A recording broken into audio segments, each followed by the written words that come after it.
No, it was and Koloth. It was totally Koloth, Kang, Koloth. Koloth, Kang, and it was the Three Stooges of Klingons. It was just, What were no, they? Koloth was the one who was insulting in Trials and Tribulations. He was like right before the fight. It was Koloth. Oh, really? He Yeah, was it in was both of them? Koloth. Wait a Let me minute. double check. Wait a minute. We gotta Google this. So wait a minute. So It's totally um happening. Totally happening. okay, so Koloth was Blood there. Oath. So Blood Yeah, Oath. he was totally in Trials and Tribulations and in Trouble and Tribulation. Yeah, I had no he was idea. yeah, yeah. So yeah, there you go. Now you know. Let me see. Kola Ko Kola Kola. Koloth. Oh yeah, the super surly one. He was the Yeah, one the super. who, let's see, he was the one. What was his problem? There were like three deals that Jadzia had to go through to like get permission to join She the had to boys fight club. Koloth. That's what it was. So He's the she one she had got. to fight. And the other one Yeah, was she had to just she fight. had to have a 2-minute argument with him, and then he was like, "Fine, whatever, shut up, go, I don't care anymore." Right? Which seemed like this is the tough one, the psychological one. But she sat The down for like psychological. 2 minutes and said the magic words, and he was like, "Okay, fine." Yeah, but that's It's also like, because he was like, "Fine, we're just gonna die then. Let's just die." Like going yeah, caught in his bedroom. Like, right. We're bringing a girl. We're gonna die. Whatever. I don't care. I don't care. It's Right? fine. I'm a good Klingon. Who cares? Are you drinking a Cosmo again, Joe? I'm drinking Cosmo again because I kind of got used to them. I'm thinking I should like Mm. make some Star Trek specific drinks. Cosmos sounds like cosmos, so that's good. Ah, see, that's That's smart. almost Star Trek related, even if it sounds more like it's from a magazine about women's fashion. I What are you yeah, no, drinking? I can get behind that. I'm drinking whiskey. Out I of always joke. Out of this is like a McDonald's glass actually, one of the old China Beijing Olympic glasses. No, this is like it's frosted because it's best when it's super cold. This is Sortilege. It's a Canadian maple syrup whiskey, and it is good when it is ice cold and it's maple cold syrup. outside. See, you lost Yeah, me it's at like whiskey, but you got me back at maple syrup. yeah, that's like basically if you can imagine a 50-50 mix of maple syrup and whiskey, that's Mm, what this is. It's that I amazing. could eat. It's That I good. could. It's super good. I may have to just do that. Just get some It's, alcohol that I don't like and put some maple syrup in it and see if I it, like it. it tastes like It cough very well syrup could when it's work. warm, but when it's cold, like as long as the glass is frosting, you know it's good. Yeah, that's when it's super good. And it's just it's like heaven. So I like it. I like All it. right, I like it well chilled. drink up. Cheers to Leonard Cheers Nimoy. to Leonard Nimoy. Oh my gosh. Leonard, And and to Leonard. Oh my goodness. what did you I was do when you found out Leonard died? Oh my gosh. Well, I mean, I think the other thing was he was a character I was well familiar with because of the episode we're going to talk about Conundrum to the TNG, and he actually shows up a lot more Not in Conundrum. kind He's of not in the Conundrum. You mean oh no, it's not Unification? in Unification. Yes, Yeah. yes, yes, the one. Yeah. Um, and he shows up a lot more. He's just a generally more prominent character, and he also like he aged well too. I'm not like that's the one thing about Leonard Nimoy. He stayed looking like Spock, and I have a feeling Zachary Quinto is gonna do kind of the same thing as he ages, just gonna stay looking the way he is. Whereas So for Kirk does long-lived not look like Kirk species, anymore, right? So but for long-lived species, it's good to cast someone like really thin and really cute really cute, with good just genes. really, really, really good genes, like Yeah, strong cheekbones, strong jawbone, yeah. and Like David yeah. Boreanaz. If you're gonna have a vampire on the air for 10 years and pretend he's not getting older, you want someone like Oh my David gosh. Boreanaz who can almost pull it off.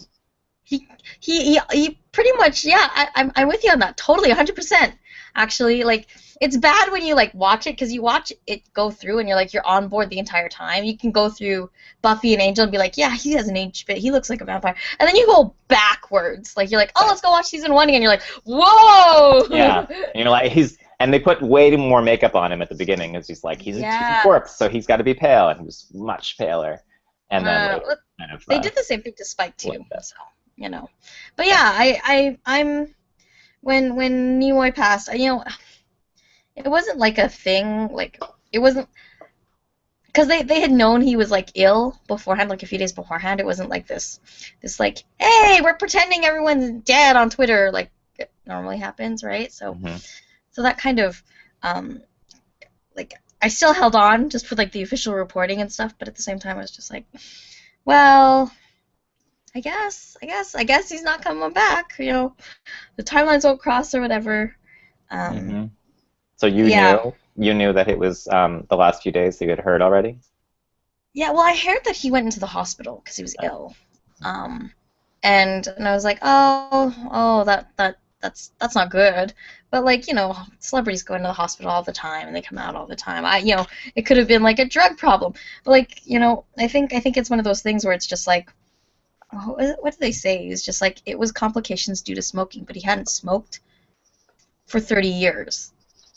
And then, but before that, he smoked for 30 years, and that's all it takes, I guess. It's just like, oh, it sucks even more. But Yeah, yeah, I mean, at least it seems like he lived a good life. So, he and did. he's remembered well too, and that's the other thing. It's not like, um, who was it?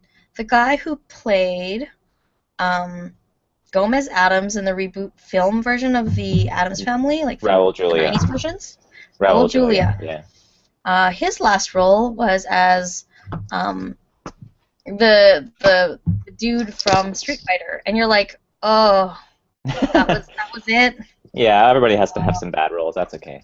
Yeah. That's So just I mean, work. it's just a shame that poor Raul Julia. That was how he finished his career off as in Street Fighter. So, It's but yeah, true. I I mean, mean, Leonard how Nimoy about you? got to do more Star Trek, which was cool. He was the only one who was in the new Star Trek movies because they wanted to tie it together. And in fact, they pretty much made it all about him. He was kind of the central point of the whole thing. Yep. It was yet more movies that might as well have Spock in the title because it's just about Spock. But And like people how love many Spock, were right? they do? And then Spock was he made Star Trek good. Like he made it Hmm. like not just Shatner overacting and not just science fiction things falling apart, not just But I Scotty think being epic, but like he made it being, um, he made it intellectual. yeah, He totally made it intellectual, and he pulled off an intellectual character hmm against this pantomime of a captain who really could have been on like just essentially a pirate captain. That's how I see the way they chose to play Kirk was just this like swashbuckling kind of captain style, and I think he brought weight to the show. So yeah, I know I'm with you on that. he's kind of like Picard for the old show. Like Yeah, yeah. like they kind of swapped the first officer and the captain's psychological roles in Next Mhm. Generation and made the logical, calm one the captain, Mhm. Yeah. and the cowboy the first officer, the cowboy who gets the ladies. Mhm. 100%. And I'm all for that. I think that it's interesting. Um I think the choice of having this, like, I mean, it informed the way we look at Trek for now, like for forever, is having, there's always going to be that intellectual counterpoint no matter where you are. And the balance between like a first officer and captain, you needed to have someone who could hold their own against, Kirk, essentially, right? But was obviously very different. And if you look at the way um, every other captain first officer pairing comes after it as well, it's always about balance. The two counterpoints, some more successful than others, arguably, but the counterpoints are always balanced no matter what. So what is that? Cisco and Kira. Cisco and Kira. So if you look at it, Cisco and Kira both are traumatized by a horrible invading force, essentially. But Cisco's approach is a very he goes inward, whereas Kira goes outward, right? So Kira became a terrorist essentially, and like Cisco hung on to the precepts of the Federation, right? So, and it's funny because like you see the arc of Kira move away from that terrorism kind of streak, because before in like the first second season she was militant. Um, but despite being a spiritual people, she was militant, and I think that it was really interesting to see because when you talk about, especially in the context, I love science fiction for this, especially in the context of what we live in now. 10 years before we saw, religious fundamentalist terrorism, we were presented with a character who was highly religious and who was essentially a terrorist, and you could identify with that character. Yeah, she was. I mean, she made it. She basically Bajorans were very similar to the Jews, and Thracians were very similar to the Nazis, and and Kira was a Zionist. Yeah. You know what I mean? Like, it wasn't just like the bad guys are bad. It was also like, this is our homeland, and we matter, and we want this back. It's ours. Which is, the real world's more complicated because Palestine has a legitimate claim just as much as anyone else, and they didn't cover that in Next Generation. It was not like there were two people who've been there a long time and no one's clear about who deserves this important land. It was just like there were the natives and there were the invaders, and the invaders are bad, which is a lot easier of a story to tell. It's an easier story to tell, but it's interesting. Anyways, that's the two counterpoints in DS9, right? So similarly, you have Janeway and Chakotay, who, Janeway is the practical one. And Chakotay is the nut job? The idealist. He's the idealist, right? Oh, idealist, okay. He's the idealist. So when you look at Chakotay, that's why he left for the Maquis, is because it was his ideals that drove him there, right? Which also makes him a bit of a terrorist. Well, yeah, the Maquis are totally terrorists. Like, can we talk about this again? Why the good guys are terrorists so often on Star Trek? Super! Like, good guys are often terrorists. Yeah. And I don't think anyone else is really talking about, like, the presentation of terrorism. Battlestar Galactica gets a lot of, like, props for, like, oh, look at, they presented, terrorists and, this one season in this, like, YouTube, like, section. Oh, now you understand why people turn to terrorists. But Star Trek was doing that years before. Yeah. Like, they were labeling people terrorist. Yeah, and well before 9/11, and it was... well before.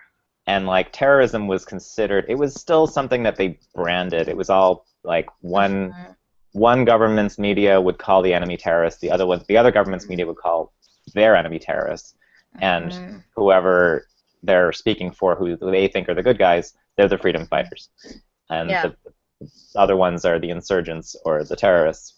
And Star Trek saw that before 9/11.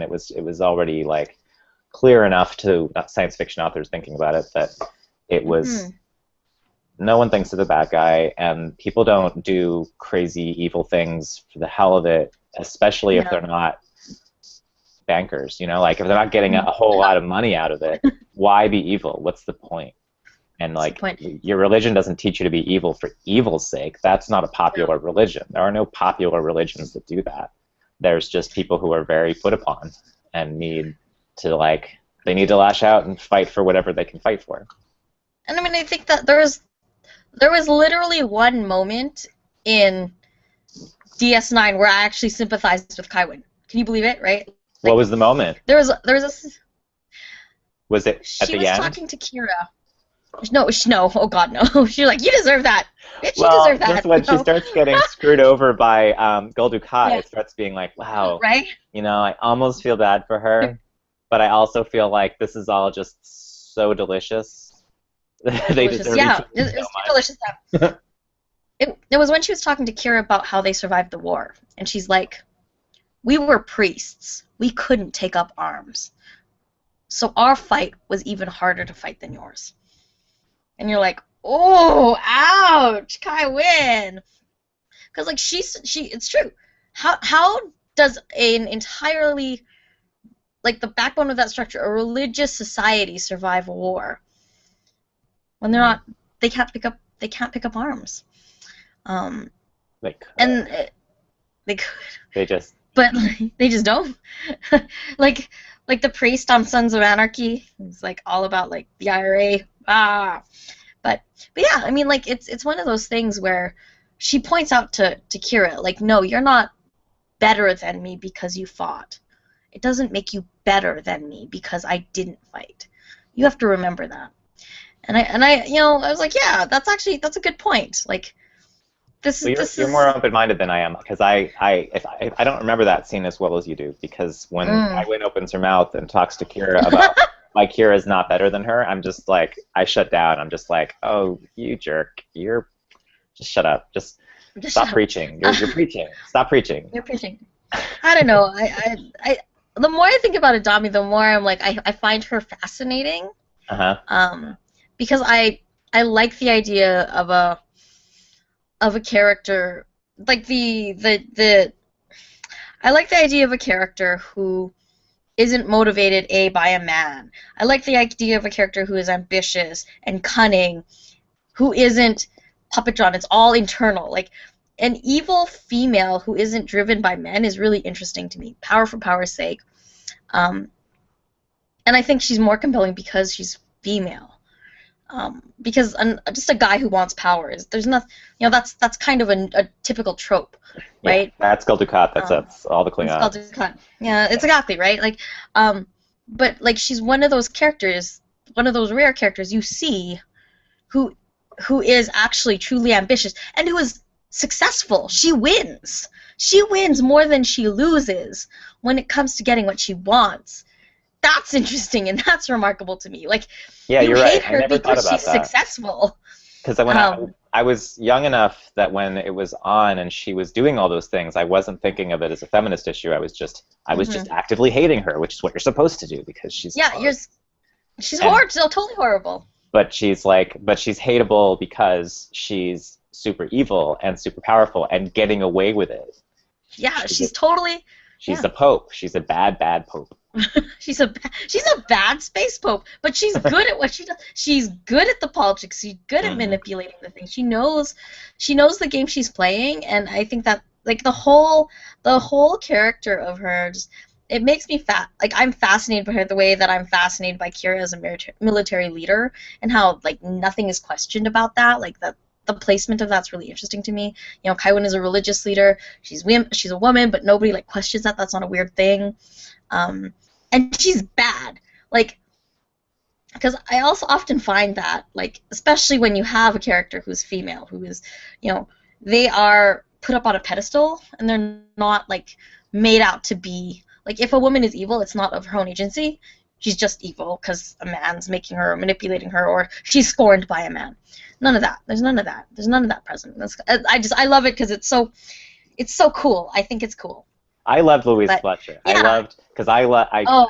loved One Flew Over the Cuckoo's Nest where she was the bad guy. We actually with my high school we did One Flew Over the Cuckoo's Nest. It was one of the best plays we did, and it was like Mm. and the actress who played Nurse Ratched was I was like she has big shoes to fill because we're all comparing her to Louise Fletcher, and it's hard to beat that force of death and control and evil and meanness, and to see her coming into Star Trek, I was like, what good casting. She's so She's so so unlikable in a way that like you can remember her and you can like yeah. really get into it and you can hate her actively because as soon as she's on screen, even Yeah. if you didn't see One Flew Over the Cuckoo's Nest, you get this feeling that she's creepy and she comes Yeah. in and she just starts the way she smiles, the way she the evil smile, Yeah. the way she looks down on everybody, you're just like, oh, okay, this Mm. is the kind of religious person I don't like. And then she starts doing stuff and manipulating people and lying and talking about whatever will help her. And it's like, wow, this is a great villain because there's no. Um, she's complicated in some ways in that she's not screaming and lashing out and hitting people.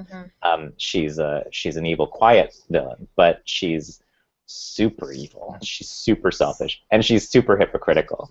So it's Oh like yeah. if you had any distaste for Kira because she has a bad temper and because she's Mhm. rude to newcomers, it's Mhm. like dwarfed by your distaste for the evil soon-to-be space pope, who Seems to be is space. just a priest at first and is like, Yeah. I really want to be pope. I think it would be good if I were pope. And then she becomes pope. And then you're like, oh, shit, that's the end of Bajor. Bajor is going down. Like, you thought it was bad with the Cardassians, now you have an evil pope. But But you're right. people The love fact her that too. They do? Like, They love her for no, being evil? no, but the Bajoran people love Oh, her. yeah, yeah. The blind spots with when it comes to Kai Wynn are so brilliant in the writing because the people revere her. Then the worst part is they revere her the way they revered the Mother Teresa of space popes, Opaka, Kai Opaka, who came before her, because she was Oh, like yeah. legit, like She was super so mega extra cool. good, She was just right? nice. Yeah, She she was was just good like pope. she But that's was what like that's what a super pope mega good is. pope. A pope Yeah, gets forgiven everything. yeah. So so she so she A comes Kai, in whatever. after this super mega awesome Kai, like like like fat grandma gives you cookies all the time Kai, and she's like evil stepmother Kai, Yeah. and it's amazing, and Yeah, it's it was a really good contrast. That's right. that's really brilliant contrast too. Yeah. Um, so yeah, Okay. I think that is interesting. I think it's So we interesting. went off on several tangents, but I wanted to talk about Nimoy. So Nimoy. So Leonard Nimoy. Nimoy.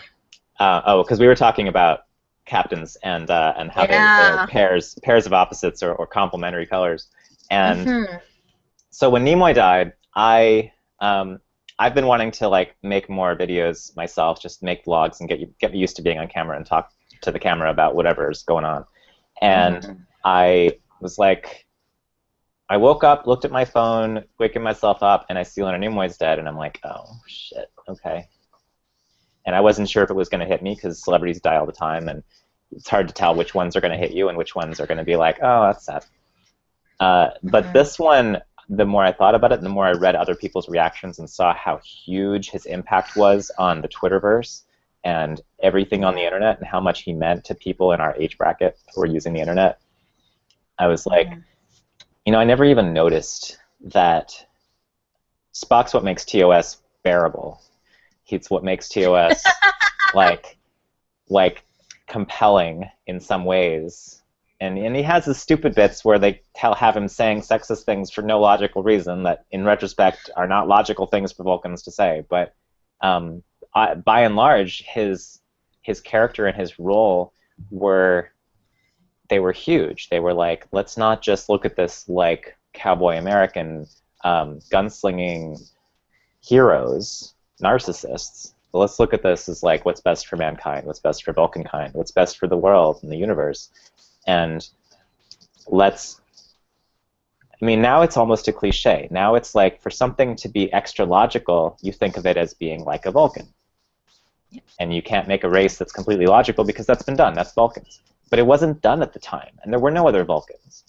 And even, I mean, he's like the Obama of aliens on a spaceship, because Obama is half black and half white. That's as far as they would let us go this time around. Uh-huh.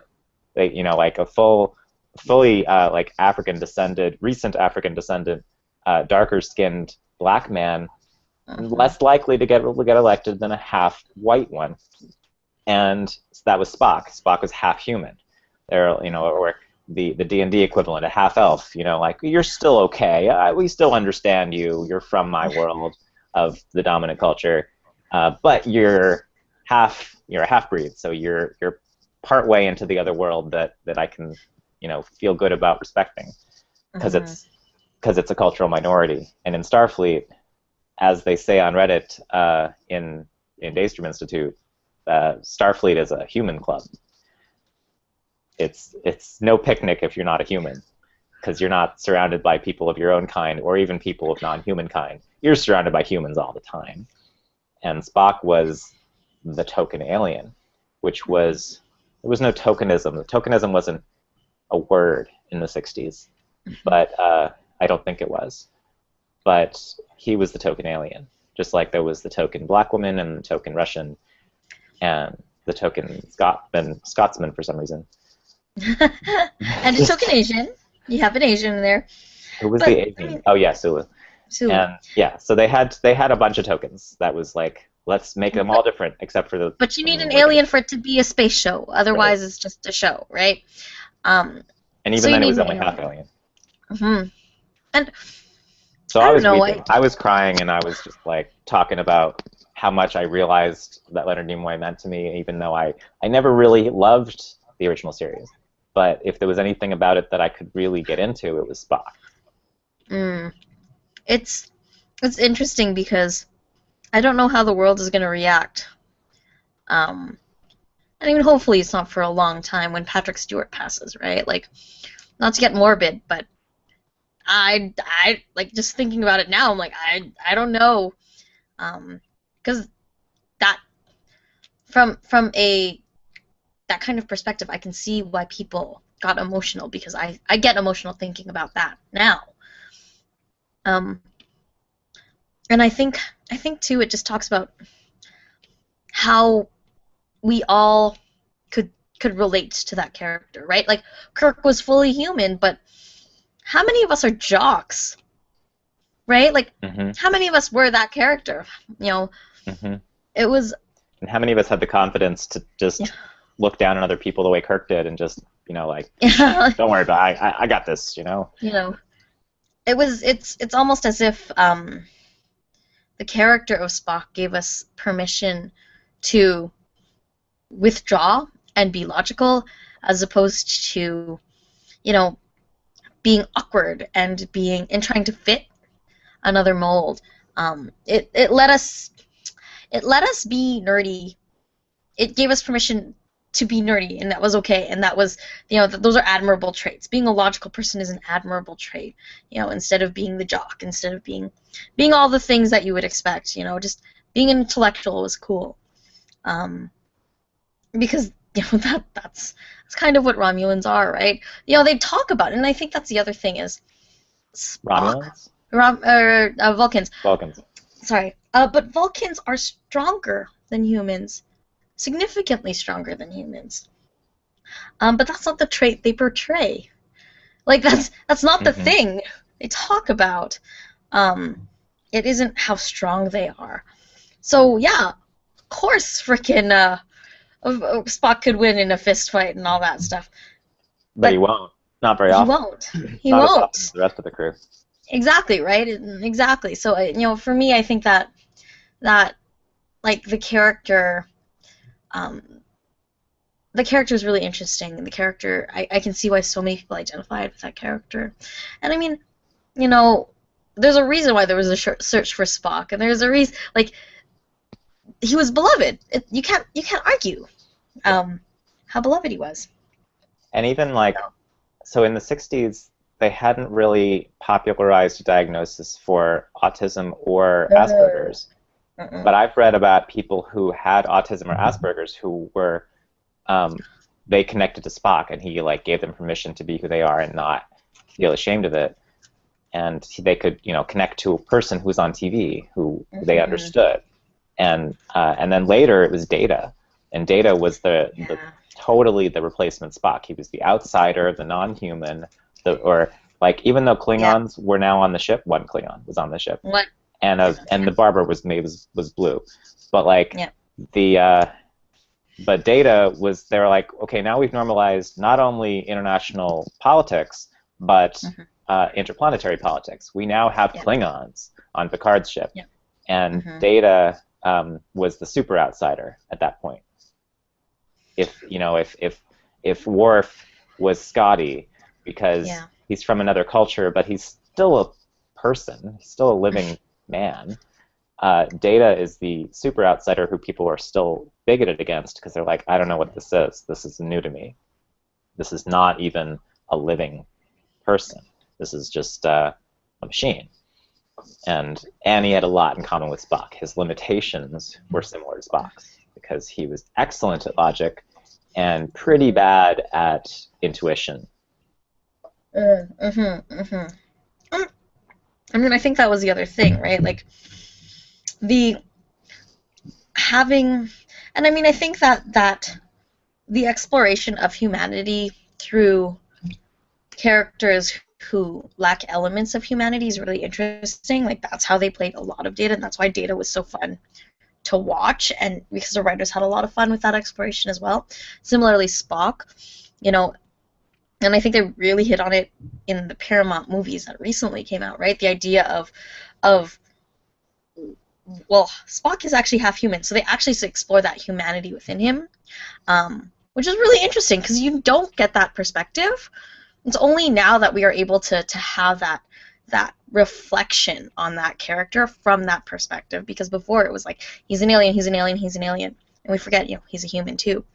Um, and like it's kind of the same with the Doctor on Voyager, who Oh, right. kind of Yeah, the kind Doctor of is human, totally. but He's the kind of outsider. not. Once you've Yeah, accepted Data, well, once you've yeah. accepted Data as a weird organism who's not really a person, but he is a person, then How they about have to a say, how about a liquid guy who yes? is the only one of his kind? He's not. He's more different from you than Data is because he's not made out of parts that have fluid running through them. He is just a bucket of stuff Hmm. who can shape Yeah. himself, and he's super strong and can become anything. And then the Doctor was a Hmm. brilliant fourth one. It's yeah. Well, I mean, I think for the Doctor as a character to explore that, you know, because like it really, you know, you side and you empathize with Spock. You cannot help but empathize unless you're some sort of weird psychopath. You can't help but empathize with Data, right? The Doctor is an unlikable character, especially when he starts with. He's not very likable. He's just someone. He's just like who is a bit of a jerk. His, you know, and I and thought he that was becomes. likable, but he was a jerk. But it was He's like, totally a jerk. yeah, and It's that was like, the funny thing was that he actually had high self-esteem. yeah, yeah, He like was like yeah, super a high. super outsider who no one else respected, who thinks the world of himself, and that was kind of uncool of him. It Um, was, but it it's, was it's, funny. I think yeah. it was just that like he was, It becomes really charming. It becomes charming. It becomes a charming element of him. especially But because he's being treated so poorly. oh, like for the first like how long where he couldn't turn himself off. Hmm. So if people would just leave and like leave him there, like thinking he's a doctor, he'll just whatever, and he can't turn himself off, so he has to wait. Like it's just like, Yeah. and he couldn't leave sick bay for the longest time. Like the whole, And they would like, they would like interrupt him and turn him off while he's talking because he's like elevator music. They're like, can you please turn off the elevator music because I'm talking. But like, this the Doctor image thing is still going, and I don't know why it's going. I don't care what it well, has to say.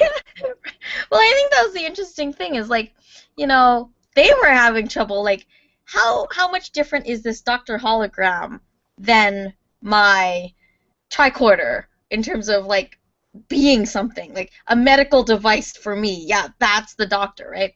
Like, how much is, and I think maybe this is the question: is he more like me or is he more like WebMD? Yeah. Right? Like Or that Siri. was He's or he's Siri, right? he was like they're like I don't know. The Doctor doesn't. He's not doing what I said. Just shut it off. Like I'm Right? done. I'll do it Right? myself. I'll do it myself. But I mean, I think, and that He was you know, WebMD. You're right. He was he's he was totally attacking WebMD. WebMD. He's talking WebMD, who has a really shitty bedside manner. Like it's like WebMD who swears at you. Like WebMD with like 4chan's like personal relationship skills. And Like real that WebMD was just the tells Doctor. you whatever happens, you have cancer. That's You WebMD's like can. diagnosis. And the doctor Yeah, wasn't yeah. actually that bad of a doctor, but he was a terrible doctor because his bedside manner was atrocious. He's terrible. His bedside manner was like it was like when Worf was helping Keiko give birth. That was great. That was Yeah, great. First of all, yeah. I love the character interaction between Keiko You should and now Worf. push. So This is not how good. it was in the training simulation. Like that was amazing. Like, oh my gosh. I love that. And Worf's like that actually that relationship continues, right, on DS9 too, where like Worf starts babysitting the second child of the O'Briens, Yoshi. And it's so good. Like that whole relationship. I love that relationship. But oh my gosh. Worf's bedside manner actually makes like it almost puts the Doctor to shame because it's terrible. But my goodness, like it's still personable on one. You already like Worf, so you can forgive him for being so dense about it. Yeah, Worf is a But like character. I think that that's what makes it hilarious is because when they did a couple crossovers with Robert Picardo on DS9 because he was playing the original programmer of the Doctor, and he was like taking Julie. That's when they discovered Julian was like genetically modified. Was because they were trying to use Julian as a template for the new emergency medical hologram. Um, and Oh you find yeah, out that that was cool. the reason why the imagine like the original EMH is so bad is because the creator was super bad. Oh yeah, he was just a total asshole, and he's He's just just a like total that's jack. he modeled the whole thing after his own personality. Yeah, He's it's not a him, good right? person. And then you actually see the second version of the EMH on like the prototype. Like there's that Voyager episode where they send the Andy Doctor through Dick. this through I space, love that one. and like they find him on this warship from the Federation to help fight in the Dominion War or whatever. And that EMH is like cowardly, Yeah. these hilarious character flaws through these EMHs, and like I think it's hilarious. I love when they find these characters. They don't try to make them perfect. Like there's something wrong with them in order to make them so competent and good at medicine, right? Um, and so I think that's kind of like the template after TNG, obviously, um, for the Doctors in the future. So Julian, there's something wrong with him. He has a deep, dark secret, right? And also the sexual harassment. There's the Doctor. There's a Doctor from Voyager. It's You know, just he flirting. it's just It's just incompetent flirting. it's just incompetent flirting with No, you're people who right. I'm Sexual treating harassment. medically, right? For So yeah, sexual harassment. for people who already said no. So yeah, Yeah, exactly. Yeah. yeah. Yeah, yeah. And then like the AMH is, and then Phlox on Enterprise, who is like he's an alien and he doesn't know about this thing called the Hippocratic Oath, so he's like whatever, like He's like, I have these weird sandworms. If I stick them on your genitals, then you'll feel a lot better. I promise. It works most of the time. And you're like, oh my God, who are you? what the hell is what are you doing? Why are you doing this? Oh my gosh! It's just like Please don't do like this to me. right? Like, the notion of like patient consent is lost on him. The notion of like all of these basic things that you take for granted in a doctor, you And don't then you get. You and then get you find competent out medicine. he's like barely ever heard of monogamy. He's like, why would you? Oh, you only have one mate? That's weird. That's Why? like mega weird. Like Yeah. why? Like, what a waste. What are you? I mean, do what you got to do. It's fine, but it's not for me. And by the way, my wife is interested. If you want to, like hook up with her, like she's waiting in your bedroom right now. Oh, good. Oh, but you see, like I love like the characterizations. I think partly because of Robert Picardo's just he's so solid in that role. Like, um, he was super solid in that role. Like the notion of that flawed doctor became more and more prominent, and making the doctor an actual character that was much more interesting than just someone who was used as a plot device for this, that, or the other thing, or to espouse technobabble or whatever, right? Like whenever something happened that wasn't involving or maybe did kind of involve the transporter or the holodeck, like the doctor was there to tell you what happened, right? Oh, look, the command crew became children because of this. Like, you know what I mean? Yeah. You need a doctor for that, and that's kind of the role that I found. Like, Dr. Crusher was mostly like she's also there as like sexual, like tension for Picard, but like Do you know why? as a doctor, she wasn't like her own character, right? Well, she, the actress Mm-hmm. actress name Beverly Gates Crusher, McFadden? Gates McFadden. Gates Yeah. McFadden said that she read the pilot script for TNG, and she was like, she had this one line that was funny. So she said that, so she went in to read, she was like, I want to read for the role of the funny doctor. and she got the part, and she got to do the script, and then every script after that forever she was just this boring character, and she was like, that was, I guess I'm not the funny doctor. I'm it's very I'm just a disappointing. doctor. I'm just the Yeah, doctor. I'm just the mom of the genius kid, the mom of the and I'm genius the kid. doctor. Mm. And You know, cause she's a comedian, and like yeah. we didn't get to find that out because she didn't she didn't realize that wasn't the role. It wasn't. They didn't have a funny woman on DNG. Did they have a funny woman later?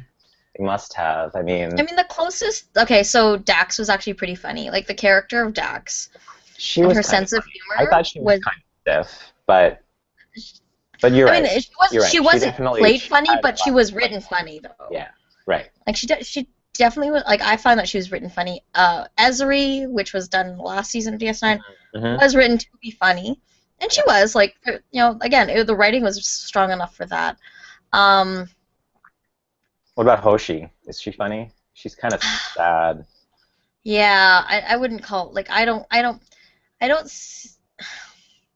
It's one of those things where I almost find T'Pol is funnier, like the way Yeah. that her the dry Oh writing yeah, of her is actually very humorous, and I think it's that true. they make I it very like that. they I make it like that well. about Spock too. And Yeah, Spock yeah, is the dry he's humor. such a liar. Like the whole Vulcans don't lie thing is ultimate absolute bullshit. They lie. I Almost every line is a lie. Like it wasn't, well, that's if the you thing. look for the lies, they're That's the everywhere. lie. The lie is that Vulcans don't lie. That Vulcans don't lie is the lie, and that's the It's most all hilarious they thing. do. It's just like they always lie. All of them lie. All of them always. Right. Um, That's what and they I do. think that's hilarious. It's what they do. They lie.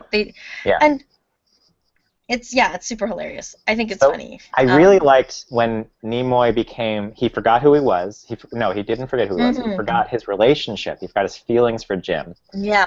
in Return to, what's it called? The one where they go back to Earth and with the whales.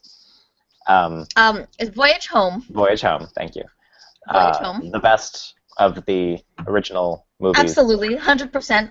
I'm not a Rathacon Agree with guy. you completely. I'll watch Rathacon again when I I'm old, but I don't really care about it right now. No. I love So Voyage. I rewatched it. I actually rewatched Wrath of Khan All I after remember like is Scorpion in the air. Scorpion goes in your and then it's like bad animation. Oh. No. So I rewatched Wrath of Khan after the Abrams version of Wrath of Khan came out, which didn't have how can you tell me that Benedict Cumberbatch is not gonna be Khan anyways, I Spoilers, rewatched he's it. Khan. He's Khan. Sorry. And I rewatched it. And He's I was Ricardo like, Montalban. he's Ricardo Montalban. That made me sad actually though. I was upset. So you watch Rathacon. And it was brutal. Like I got 40 minutes in and I'm like, nothing is happening. Why is this movie so bad? So why do So people love it? slow. Why is it the best Star Trek movie? If it's Because it's the first Star Trek movie that's profound. oh, why is it profound? I was like Because 10. I don't remember. you know that whole exchange they had in the reboot? They had that same exchange at the end of the movie, and it's profound like Fast and the Furious. That car racing series is about family. You get to realize that no, they were your family after all. Like these people you travel with, they're really your family. They care and they love and they do. I mean, I think when you have a character who sacrifices themselves, all of a sudden it's hard to not have something feel weightier. And it stopped feeling like a science fiction fun movie, and it actually felt like a real dramatic movie because of those moments. And because, that moment in particular. And because there were 5 years of setup of getting the audience involved with the life of Kirk and loving, caring what happens to this man and caring what happens to Spock. And so to see them in love and dying is a really, it makes you cry. It makes you freak out. That I could see. I was too young to even know that was happening. And I don't think I love Kirk enough to care. I don't. Yeah, no, I'm with you. I'm totally 100% on that. That I don't love Kirk enough. I just don't. I don't find him interesting. But man, yeah, I don't know. I would like to see them bring back like I kind of want to see a spin-off of like how they're bringing back all these old characters. I want to see what they do to Julian Bashir because like, oh my God, has Siddiq Al Fayed aged super well? Like, holy smokes, if you want to talk about characters with good genes, whom you could bring back over and over and over again, Well, he like, is I want genetically to engineered, you know. exactly, right? Right? So, like, you could totally bring him back and, like, make him, like, the head of Section 31 or whatever. That would be a series I would, Mm. like, totally and 100% watch, man. Like, because I I'm, hope like, they do another I'm super, series. Right now, it's just video games and movies. That's all they got. That's all they can do. yeah, That's all they can yeah. figure There's out. all the, you know, and, like, they just have to get back on it. It's so, like, and like, they put Siddiq Al-Fadir on. He's on Game of Thrones now. He's playing one of the, whatchamacallit, one of the guys from the Deep South, the Prince Oberyn. Well, not Oberyn, the other one. And I'm What's he like, doing? oh man, that's good casting. Um, he's I don't know. I know the family politics and stuff. I don't want to spoil it. But he's basically the prince of the. Have you watched the last season of Game No. of Thrones? I Okay. cannot follow Uh, Game of Thrones. I'm not smart enough. I need to oh like no, it. study it like Yeah, like a textbook. it's kind of terrible because you have to like read the books to get what all the intrigue that's happening. But at the same time, you read the books and you spoil the whole thing for yourself. So you just get mad when they skip over stuff that you really love. So it's like this totally like double-edged sword. But yeah, no, I'm really I excited to think see it cast. people who want to be people who want to be caught up in the Game of Thrones are caught up, and people who Yeah, don't give a shit. So you can spoil it. you're better off. Well, I mean, I think you're better off waiting. But like, Jed, first of all, I'm excited to see someone who is of Arabian Eastern descent Yeah, in a role playing a character who is supposedly of Arabian Eastern descent, like the nice. equivalent of that in a fast. Like, so I dig that. I dig the casting on so many levels. But like, I just like seeing Sid act. Like he's amazing. So I didn't get that um he was Middle Eastern until his parents showed up, because they were actually like they had yeah, darker skin and a hook nose, and they just look Middle Eastern. And yeah, yeah, like I'm Jewish, I have the nose, but I'm very pale, and yeah. I'm like got a little bit of the Middle Eastern genes, but most of the Mhm, skin tone's gone. And mhm. Siddiq he doesn't even have the nose. He's like he just Super looks handsome. Like he it's just looks ridiculous. white, And and then I he had had the no like the idea, accent too, right? He had the accent too, which is just like, which oh, throws you he's like off. So then he's exotic. like he's like an interesting British chap who Yeah, yeah. is like a bit young to be a doctor, and but Hmm. he fancies himself a ladies' man. He's just a very unsuccessful one. Yeah, yeah. But like, and He would be a ladies' man if Jadzia weren't so what is it? What ex- is her she's turning, she. turning then she marries Worf, and it's all like, oh well.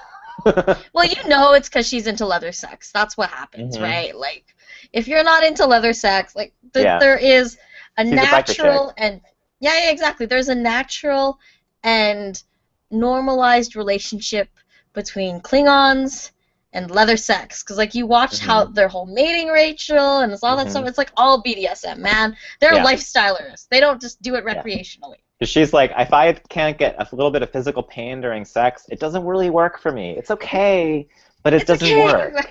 It doesn't I've work. had like 8 lives. I've had all the kinds of sex you can think of. It doesn't work without, It doesn't work some without. hardcore, like, pull my hair, pull it hard. And Yeah, yeah, exactly, right. Warp is like all scaly and rough, and she's down with that. She's And Siddiq Bashir is like, he's just a soft little he's a little bit guy. like yeah, he's a little soft. Like he comes He's a off as little very soft. soft. Yeah. And he's a very And, tender lover. And she's like, I'm sorry, I'm not looking for tender lover right now. Maybe last century. This century, I just want to like bang like loud and like with weapons and stuff. Like, what do you I love, use in the bedroom?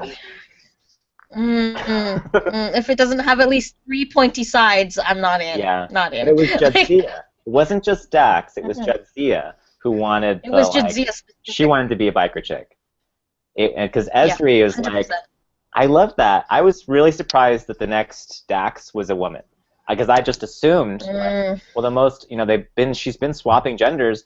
The next one ought to be a male hmm for variety, just to make it interesting, just to bring in the complicated feelings. Like, she had complicated lesbian feelings for her hmm former lover. What about the Yeah. complicated male gay feelings that she could have for somebody who who likes her when she's Jadzia and now has to deal with her hmm as a man? And then they brought in this little cute woman, and I was like, okay, we're just still a woman. Oh well, whatever. But they did make it interesting because she was still like weird She's with still like Worf, and she sleeps with Worf when they're in captured, prison. Yeah. and they're like, you know what? I think I'm over you. Like, yeah, I think I'm over you too. Okay, yeah. Well, I'm glad we did that. Okay, thanks. And then she's like, hey, Julian, you want to go get a drink? Because I'm ready now. Now that Because I've I'm ready died, now. now that I'm someone else, I'm ready. Let's do I'm this. ready now. Well, Which I'm is really cute.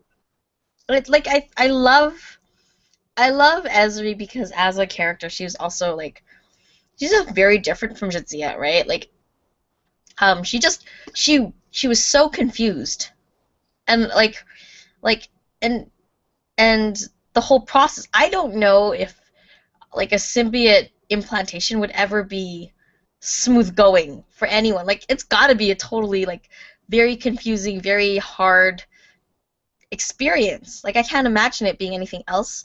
Um, and she couldn't handle it, and I loved seeing that. I loved seeing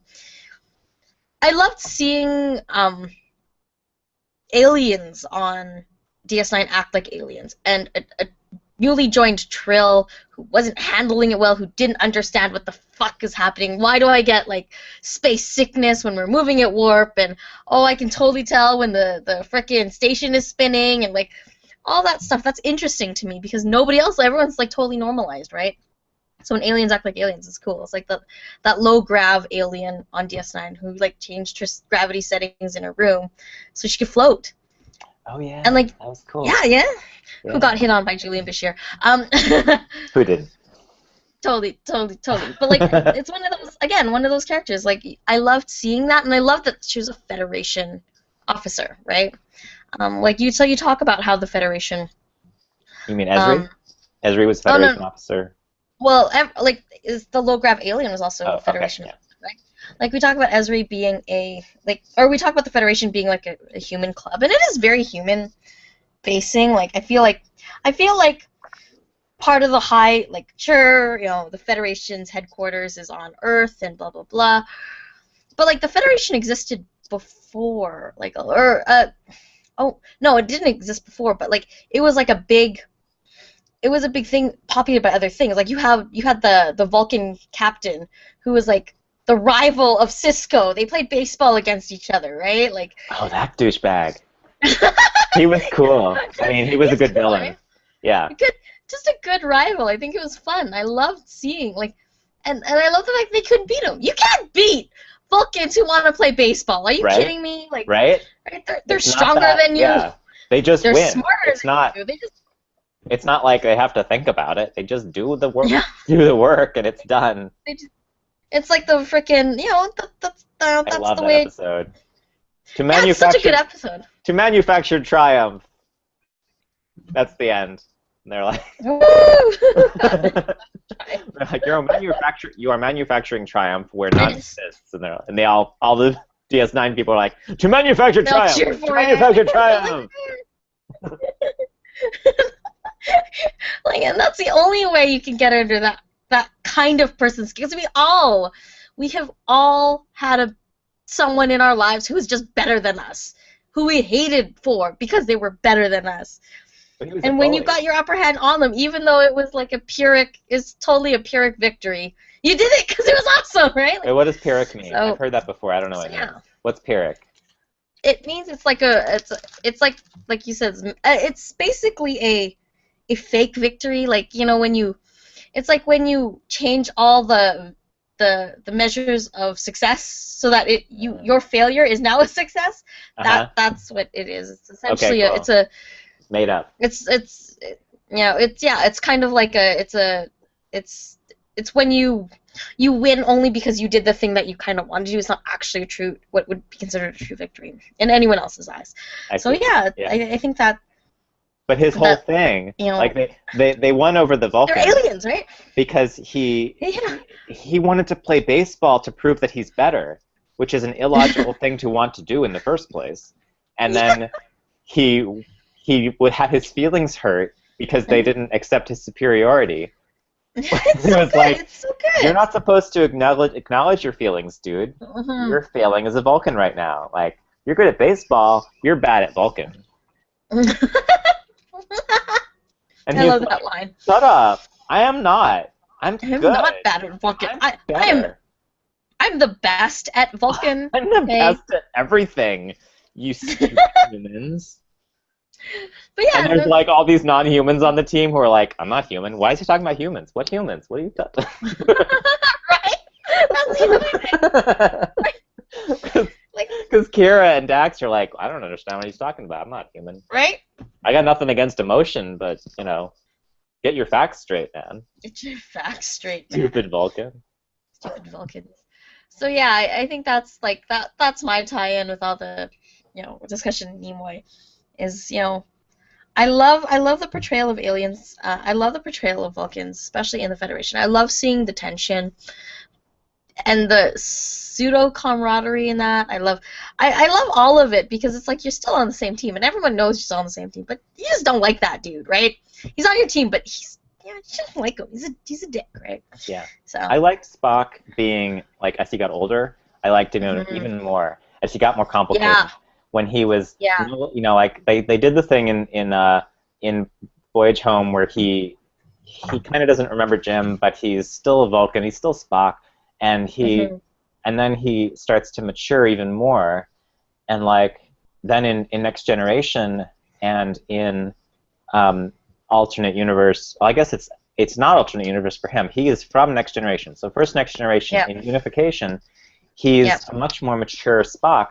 He's not afraid of his human side as much as he Mhm. used to be. And he's learned to accept it and incorporate it into being a better Vulcan. And he's like a super Vulcan. He's the most logical. But he's also like acknowledges that he has emotions. That happens, Well, and that's fine. And then he comes in from the future in the movies, yeah. and he's Yoda. He's the old wise guy who knows everything. The old wise man who knows what to say and knows what to do and knows when to step away and say, "There's nothing I can do. You have to figure it out yourselves." And Mhm. he wasn't as cold and kind of not boring, but like stiff, as in Yeah, TOS. stiff. In TOS, he was like, I refuse to have emotion. No, sir, I refuse to have emotion. And they would like call him on it, and he'd be like, I don't know what you're talking about. I don't acknowledge that this has happened. And he would just lie. Yeah. Well, I mean, I think that was for me. I think that's kind of a trope of Vulcans. I think they adapted that and wrote it in, where what made Spock interesting and strong, particularly when he became more self-aware, was he acknowledged his natural inclinations and then could adjust for them. That self-awareness, the self-awareness of his human side and the human emotions within him, made him more aware of it so he could be more logical, right? Like super logical. Whereas Vulcans, in denying their emotions and pretending they don't exist, are unable to recognize it when it's actually happening. Like the friend who gets so drunk they get mad all the time. They're just there's anger in there somewhere, but they can't figure out why the hell they're always so angry and why they get so breaky and destructive when they're drunk, right? And I think like that's how you even see um and I think when I go back to the episode with Tamir and T'Pol retelling the story of the Vulcans, you see a little bit of that too, where they're just like, that's a human emotion. Compassion is a human emotion. Well, Oh yeah. Arguably compassion is also like an act that isn't emotion driven. It could be a logical one. Which Compassion is is why they had to point it out more that than it's an that. emotion, because it's not necessarily just an emotion. It's not the first thing you No, think it's of. not. Compassion It's is not. not. It's Yeah. not on a list of sad, happy, angry, surprise. Yeah. So and I think that but the immediacy and the inability to recognize that in the moment is illustrative of the Vulcans' blind spot. Their emotions become their blind spot as much as it becomes anything else, right? And the strength of Spock was that he recognized that his emotions, he had to acknowledge them in order to be there, because they were very present, and he couldn't overcome it otherwise. Yeah. So yeah. So it's at the end of the hour, and you said you had a hard end because you have to go do some Adepticon preparations and things like that. Yes, So, I have. so we'll just say live long and prosper, and Live long and prosper. thank you to Leonard Nimoy for everything that you gave us, and we miss you. Yes. And tomorrow we will be talking on Twitter, Star Trek Hour hashtag, about Unification Parts 1 and 2 from The Next Generation, where Picard meets Spock and tells him that his father died, and there's all kinds of death and grief and emotion and logic in Spock. And it's all very sad and appropriate. But it's also about Romulans and spying and data and it's funny stuff. It's all very intrigueful and very interesting and lots of fun. Always lots of fun. And weighty. It's weighty because it's Patrick Stewart and it's Nimoy and it's lovely. So I look forward to it. Yep. I gotta go finish those questions. All right. Have a good one, guys. Bye, everyone. Bye.